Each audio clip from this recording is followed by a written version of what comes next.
ये देश में इन्फेक्शन की टाइमलाइन ट्रेंड को दर्शाता हुआ ग्राफ है, जिसमें हम बता रहे हैं कि सितंबर के मध्य में सबसे अधिकतम एक्टिव केसेस थे 10,17,000। उसके बाद ये लगातार घटते गए और फरवरी के मध्य में ये घटकर 1,36,000 तक पहुंच गए थे। उसके बाद केसेस में बढ़ना शुरू हुआ और आज जब हम आपसे बात कर रहे हैं तो देश में 3,68,000 से कुछ ज्यादा एक्टिव केसेस हैं। ये एक्टिव केसेस किन राज्यों से आ रहे हैं? 2 राज्य हैं जो हमारे लिए गंभीर चिंता का विषय है। अन्य राज्य भी हैं जिनके बारे में हम चर्चा करेंगे, but 2 states are of grave concern which have showed recent surge in cases. First of which is Maharashtra. पिछले 24 घंटों में महाराष्ट्र में 28,000 से ज्यादा नए केसेस रिपोर्ट हुए हैं। और महाराष्ट्र के जो 5 जिले हैं जो राज्य के भीतर सबसे ज्यादा केसेस कंट्रीब्यूट कर रहे हैं या जहां केसेस कंसंट्रेटेड हैं, जैसा मैंने पहले भी आपसे जानकारी साझा की, वो हैं पुणे, नागपुर, मुंबई, ठाणे और नासिक। पंजाब हमारे लिए चिंता का विषय इसलिए है कि अपनी कुल जनसंख्या के अनुपात में पंजाब में बहुत अधिक संख्या में नए केसेस रिपोर्ट हो रहे हैं। इनफैक्ट पिछले 24 घंटों में पंजाब में जो केसेस रिपोर्ट हुए 2,000 से ज्यादा, वो उसको महाराष्ट्र के बाद नए केस रिपोर्ट करने में दूसरे नंबर पर ले आते हैं। तो आबादी के हिसाब से इतनी अधिक मात्रा में केसेस का रिपोर्ट होना गंभीर चिंता का विषय है। यहाँ जो 5 जिले हैं जो अधिकांश केसेस रिपोर्ट कर रहे हैं वो हैं जलंधर, SAS नगर, लुधियाना, पटियाला और होशियारपुर। इस शनिवार को इन सब जिलों के पदाधिकारियों के साथ और ये जो ग्रेव कंसर्न वाले राज्य हैं उन राज्यों के स्वास्थ्य के अधिकारियों के साथ यूनियन हेल्थ मिनिस्ट्री ने एक लंबी विस्तृत बैठक आयोजित की है, ताकि अब उन्हें अपनी स्ट्रैटेजी में और क्या रिफाइनमेंट करने हैं और किस प्रकार से इस पर काबू पाना है उस पर चर्चा की जा सके। तो ये जो 2 राज्य हैं महाराष्ट्र और पंजाब जो गंभीर चिंता का विषय हैं, इसके अतिरिक्त भी राज्य हैं जो चिंता का विषय हैं। अब मैं उनकी जानकारी आपको देता हूं। ये हैं गुजरात और मध्य प्रदेश।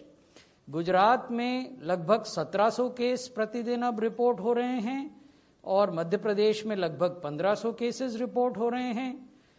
गुजरात में सूरत, अहमदाबाद, वडोदरा, राजकोट और भावनगर ऐसे जिले हैं जहां अधिकांश केसेस केंद्रित हैं।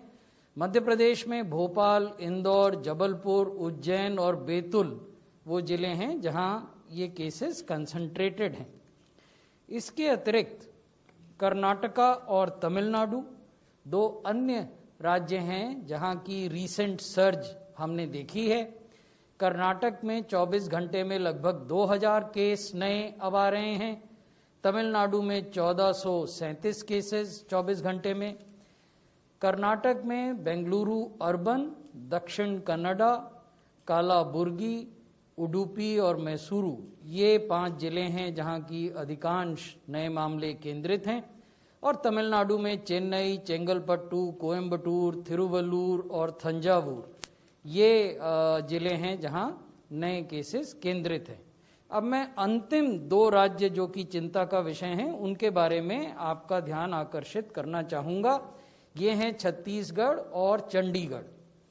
छत्तीसगढ़ में जहां 150 से कम केस प्रतिदिन आते थे, वहां अब लगभग 1500-1600 केस प्रतिदिन आ रहे हैं। तो ये गंभीर चिंता का विषय है। जिन जिलों में ये केसेस केंद्रित हैं छत्तीसगढ़ के, वो हैं दुर्ग, रायपुर, बिलासपुर, राजनांदगांव और सरगुजा।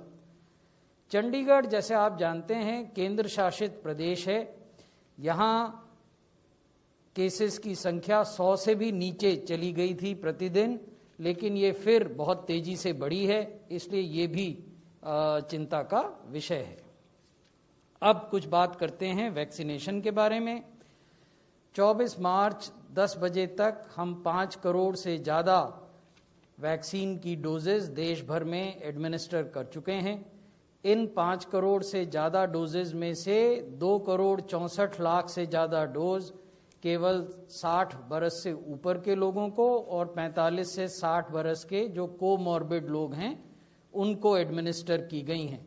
हमने आपको हेल्थ केयर वर्कर्स और फ्रंटलाइन वर्कर्स का भी ब्यौरा दिया है। आगे हम आपको विभिन्न राज्यों के परिप्रेक्ष्य में इस चीज़ को बताएंगे, लेकिन उससे पहले 2 महत्वपूर्ण जो डेवलपमेंट हुए उसकी ओर हम जानकारी देना चाहेंगे और आपका ध्यान आकर्षित करना चाहेंगे। पहला डेवलपमेंट ये हुआ कि जो national technical advisory group on immunization है, एनटागी, ये जो तकनीकी ग्रुप है ये कोविड के पहले से ही बना हुआ है और देश में जो इम्यूनाइजेशन होते हैं उनके तकनीकी पहलुओं पर भारत सरकार को गाइडेंस प्रदान करता है। एनटागी में सब्जेक्ट और डोमेन नॉलेज एक्सपर्ट्स होते हैं जिन्होंने कि इम्यूनाइजेशन को लंबे समय तक देखा है। इन्होंने एक अनुशंसा की और जिस अनुशंसा को फिर नेगवैक ने, जिसको कि डॉक्टर पॉल चेयर करते हैं, ने रिकमेंड किया और वो अनुशंसा थी कि कोविशील्ड, हम 2 वैक्सीन इस समय इस्तेमाल कर रहे हैं देश के कोविड वैक्सीनेशन कार्यक्रम में, कोविशील्ड और कोवैक्सिन। तो कोविशील्ड वैक्सीन के लिए ये अनुशंसा की गई कि जो पहली और दूसरी डोज के बीच का अंतराल है, जो कि पूर्व में 4 से 6 वीक हुआ करता था, उसको बढ़ाकर 4 से 8 वीक कर दिया जाए। ये भी कहा गया कि protection is enhanced if the second dose of Covishield is administered between 6 to 8 weeks but not later than stipulated period of 8 weeks. इसका अर्थ ये हुआ कि अगर अंतराल 2 डोजेस के बीच कोविशील्ड के 4 से 8 हफ्ते का है तो किसी भी बेनिफिशियरी के पास ये चॉइस है, ये फ्रीडम है कि वो 4थे हफ्ते में जाएं, 5वें हफ्ते में जाएं या उसके बाद जाएं।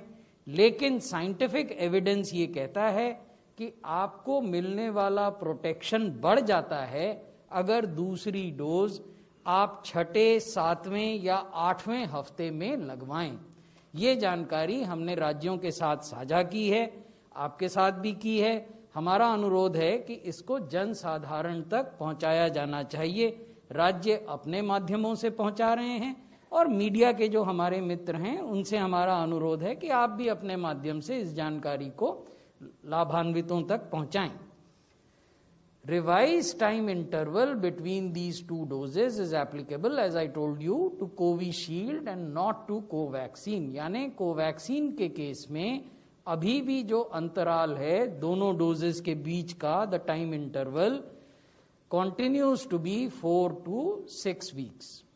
So ये एक महत्वपूर्ण डेवलपमेंट हुई जिसकी ओर हम आपका ध्यान आकर्षित कर रहे हैं। दूसरी महत्वपूर्ण डेवलपमेंट ये है, सरकार ने ये निर्णय लिया है कि 1 अप्रैल से कोई भी नागरिक जो 45 बरस या उससे अधिक आयु के हैं वो वैक्सीनेशन के लिए एलिजिबल होंगे। अब कोमॉर्बिडिटीज की शर्त को हटा दिया गया है। ये भी कहा गया कि इस प्रक्रिया के लिए जो रजिस्ट्रेशन है कोविन पर वो 1 अप्रैल से प्रारंभ होगा। ये निर्णय क्यों लिया गया? ये निर्णय इसलिए लिया गया है कि हमारे देश में कुल कोविड मृत्यु का 88% मृत्यु उस आयु वर्ग में है जो 45 बरस से अधिक के। 88% of all COVID deaths in the country are taking place in the age group that is 45 years and above. So this is a significant scientific fact, and this is coupled with the fact that case fatality rate for age groups 45 and above is 2.85% in the country.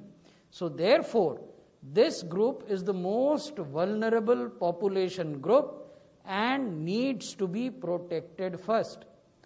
तो ये वैज्ञानिक तथ्य है जिसके आधार पर सरकार ने ये निर्णय लिया है। अब हम आपको बताते हैं कि हेल्थ केयर वर्कर्स के इम्यूनाइजेशन में क्या स्थिति अब तक है। 20 राज्य और संघ शासित क्षेत्र ऐसे हैं जिन्होंने की 92% से अधिक हेल्थ केयर वर्कर्स को पहली डोज दे दी है। ये बहुत ही कमेंडेबल अचीवमेंट है, ये बहुत ही अनुकरणीय कार्य है। 20 राज्यों और संघ शासित क्षेत्रों ने अपने कुल हेल्थ केयर वर्कर्स को के 92% को पहला डोज दिया है। उसमें भी 10 राज्य और यूटीज ऐसे हैं जिन्होंने 100% को पहला डोज दे दिया है। ये और उससे ज्यादा काबिले तारीफ बात है। केरल, उड़ीसा, लक्षद्वीप, राजस्थान, झारखंड, मध्य प्रदेश, छत्तीसगढ़, दादरा और नागर हवेली, बिहार और गुजरात, ये 10 राज्य और यूटीज हैं जिन्होंने 100% हेल्थ केयर वर्कर्स को पहली डोज एडमिनिस्टर की है।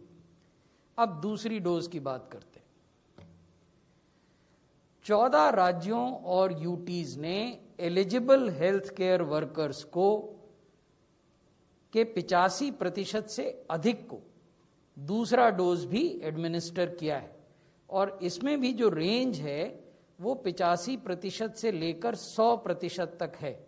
100% दमन और दीव में और 85% नागालैंड में। बाकी अन्य जो 14 राज्य और यूटीज हैं उनके आंकड़े भी हम आपको दिखा रहे हैं।